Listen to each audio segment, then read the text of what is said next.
Hi, and welcome to this training CD, Learning AutoPlay Media Studio 5.0 Objects. So I'm just going to review here how we're going to proceed over the course of this CD. Basically, we're going to be focusing on three different ways to do each task. So, in other words, if we're going to be learning to add objects to the canvas, we'll actually focus on three different ways you can do that. If we're going to look at different ways to scale an object, then we're going to look at three different ways to do that.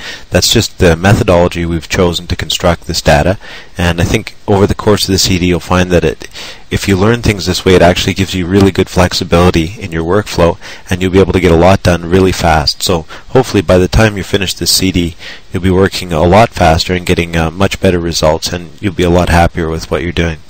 So basically what we're going to do is we're going to look at working with objects first, all the aspects of that, selecting them, adding them, moving them, editing them, and so forth.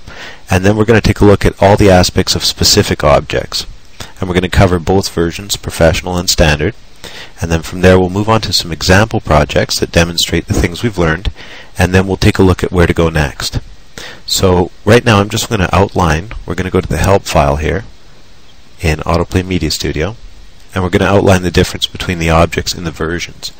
So we've got a little grid here that shows us that in AutoPlay Media Studio 5.0 Standard we get the button, label, paragraph, image, flash, and video objects, whereas in the Professional edition we get those same objects, and in addition we get a list box, input, hotspot, web, and plugin objects. In this case the plugin object actually represents dozens and dozens of individual objects, so that's quite a huge expansion there. Okay, and the last thing that I wanted to do here is we're going to set up a custom workspace so that we're all on the same page as we go through this CD. So let's all go to View, Workspace Layouts, Compact, and we'll click that, and it brings us here. And then we're just going to make a couple changes. We're going to get rid of this project size pane down here for now, so by pressing the little X in the corner. Then we're going to add View, Resource Preview. That's going to give us a live resource preview here in the bottom.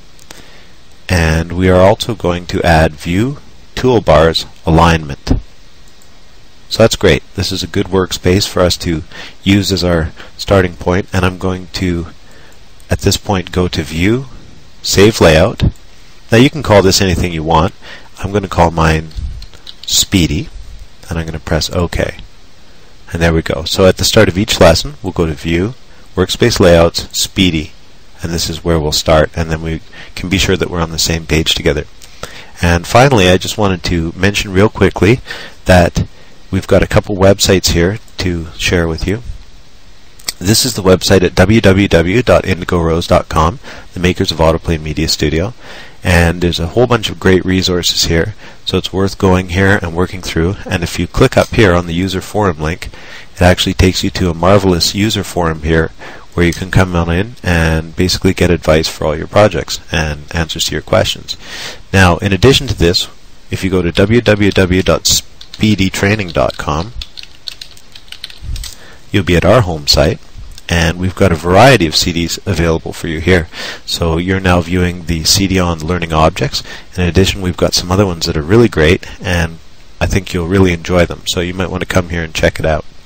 Okay, so let's go ahead and get started with this CD-ROM, and we'll move on to lesson 1 now.